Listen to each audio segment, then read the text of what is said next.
that time of year again where we all remember that Disney's really rather desperate to have their live-action remake films take off and consistently perform well both critically and commercially. Never before have I seen such a relentless onslaught of mediocre films that are mocked and belittled from the moment they're announced and are hated on afterwards for being bad or whatever, and yet despite all that hate, many somehow go on to succeed. And even if they fail, Disney just keeps pushing them out, churning them out, throwing anything at the wall to see what sticks. Oh, you don't want a live-action remake of this timeless classic? Well, I don't remember asking you a goddamn thing. Pretty much those vibes at this point. And I think people get especially annoyed at them when they're remaking films to which they have a lot of nostalgia. So for people in this day and age, that's often referring to films from the Disney Renaissance. And so, it came into my mind that we are indeed getting a fresh Renaissance remake, or rather a prequel instead. And it's through the release of Mufasa the Lion King, which is going to follow the tale of Mufasa and his rise to King of the Pride Lands, whilst also establishes his dynamic with his brother,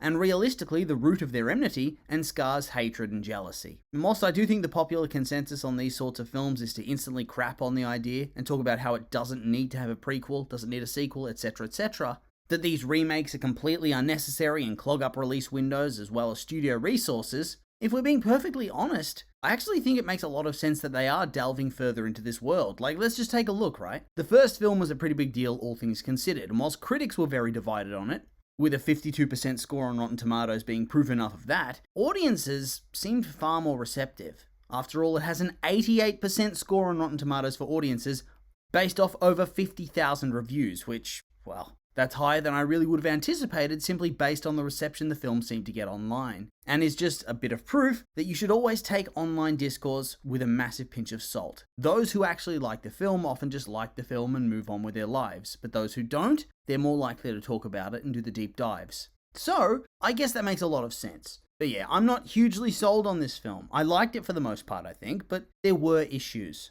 And whilst the photorealistic style animation was really cool at first, it didn't emote as well as the cartoon, and so I think you end up losing a lot of what made the OG feel so special. A cool experiment, but it's not one that I think needed repeating. Although I guess if you look at the box office, I'd in fact be wrong on that front. After all, it raked in the cash. It grossed $1.6 billion.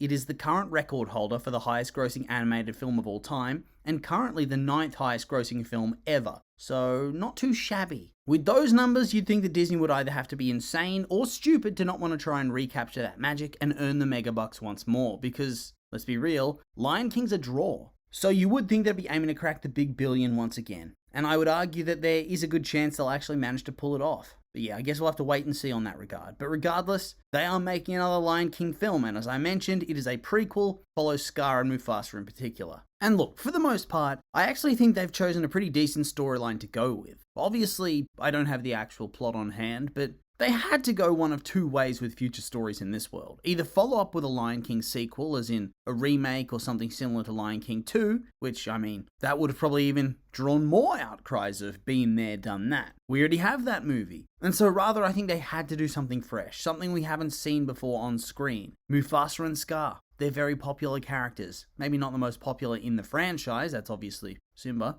but popular nonetheless. Two of the most important characters overall, and ones who we don't really know all that much about. They're largely tools for Simba's own personal story of growth. For our Prince Hamlet stand-in to grow and develop in his own way, from boy to exile and then finally to warrior king. That's the journey of Simba, and for that he needed motivation and conflict, and that's represented by Mufasa and Scar respectively. So honestly, it is a rather interesting thing to dive into those earlier days of the famous brothers, because it's largely a blank slate, but still that leaves us open to potential speculation. So what could a potential story be for this movie? Apparently the film's going to be framed as one long flashback tale. Rafiki telling Kiara about the early days of her grandfather, and how he rose to become one of the great kings of the Pride Lands. So clearly, there's a lot to cover. But it also sort of reminds me of the plot of one of the old school Lion King 6 New Adventures books, specifically The Tale of Two Brothers. In this book, adult Simba breaks a promise to his son, Kopa, who obviously is not canon in this day and age,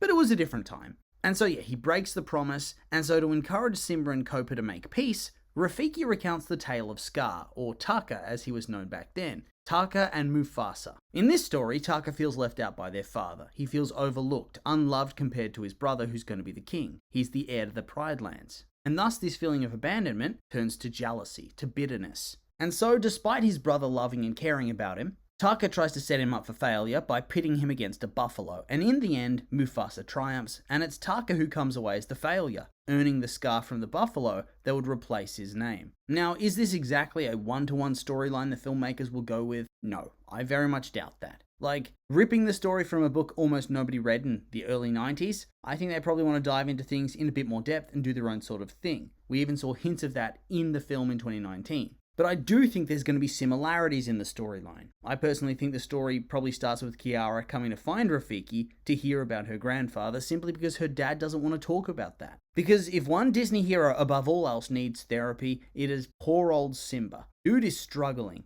And in the OG straight-to-video sequel, he clashes heavily with his daughter as a result. And so I think it would be interesting to see that followed up on in this version too. It was a pretty key part of his character in almost every subsequent piece of media set after the OG Lion King film, so yeah. I would expect that she's going to go to Rafiki for a bit of a shoulder to cry on, or a shoulder to complain on. And in turn, he'll tell the story of her gramps and great uncle, and realistically try to teach her some sort of life lesson. Feels like something Rafiki would probably do. And so then we jump into the story, probably with a young Scar, young Mufasa, in the era where their dad is still the ruler of the Pride Lands. Now obviously, with a title such as Mufasa, the Lion King, the story is probably mostly going to revolve around him, but obviously Scar needs to be a major character too. He's very important. So either they're going to go with a story similar to that book, not one-to-one, but similar, where Scar, or whatever his name was before that, is feeling undervalued. Maybe he tries to prove himself as a great warrior and leader, kind of like when Simba goes to the elephant graveyard and Mufasa has to come save him and Nala. But in this instance, I don't know, maybe Scar's dad comes to save him, and does, but also dies. That would be an interesting twist, wouldn't it? And so Scar is in disgrace. Mufasa gets with, what's her name? Sarabi. Scar gets jealous, challenges him. Whop. Now he's called Scar. Bad luck. Maybe they give him that name to remind him of how much of a weakling he is, how much of a disgrace he is. Maybe he adopts it because he's really edgy. But yeah, regardless, Mufasa's going to rise to the occasion. He's going to save the day. He's going to win the girl along the way. And Scar is going to start to cope and seethe. He'll fight. He'll lose. There you go. But what I do hope they explore in a lot of depth is that dynamic between the brothers. I want them to be close at first. You know, maybe it can be tinged by Scar's jealousy a little bit at the start, but not like it eventually becomes. Because Mufasa, in my opinion, seems to love his brother in the movies. He seems pretty shocked that Scar openly hates him and murders him. And whilst in the remake I think their relationship is a lot more hardened, it's clear that at one point they had some sort of connection. So I think that exploring that would be very interesting, and enhance the original film even more by showing off the tragedy of it all. Make it feel less like a cartoonish, ooh, I'm a schemer and I'll kill you sort of thing, and more like the sad and slow decline in Scar's morality and mental health as he eventually becomes a monster. All to the point that he's completely deranged and willing to slaughter his brother and nephew and try to force his sister-in-law into a marriage with him. And if he's always that bad, I don't know, I just think it sucks some of the life out of the story and the characters. Gives you nowhere to go.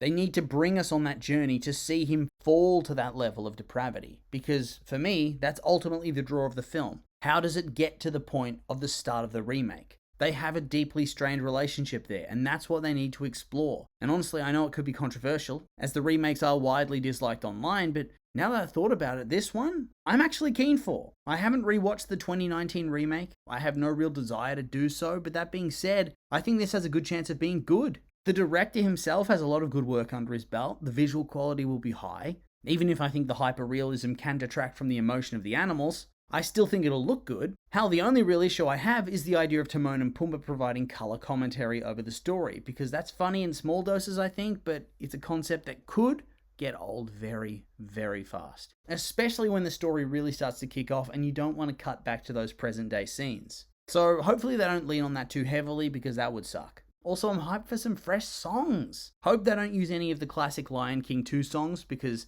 that would probably shut the door on that ever being made, and I kind of want it to be. But yeah, not really much else to say beyond that. I'm actually really excited. I feel weird saying that, as usually the live actions do suck quite a lot. But I guess this one's technically not even live action at all, despite what Disney tries to sell us on, because this is animation. So yeah, get hyped for this December, as long as there's no delays. And so yeah, these have just been my opinions, and now I'd like to hear yours. What do you think of this idea? And my ideas. Do you like them, hate them? I'm curious for your thoughts, so make sure to like, comment, and subscribe, and let me know.